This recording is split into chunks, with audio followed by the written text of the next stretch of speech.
Γεια σας παιδιά, καλώς ήρθατε σε ένα ακόμα βίντεο. Σήμερα θα σας μάθω να λύνετε τον κύβο του Ρούμπικ. Μόνο με δύο κινήσεις. Αυτή και αυτή.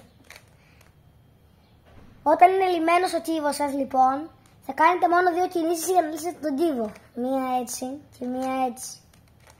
Θα τις κάνετε συνέχεια. Μία εδώ και μία εδώ. Θα τις κάνετε συνέχεια μέχρι να σας λυθεί ο κύβος, όταν τον έχετε λυμένο. Συνεχίζετε εσείς να το κάνετε και θα σας λυθεί ο κύβος.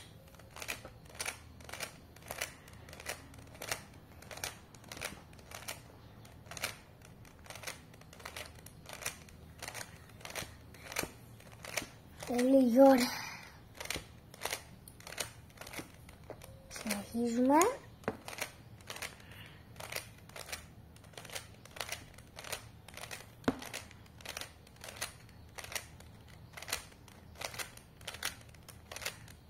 Συνεχίζουμε.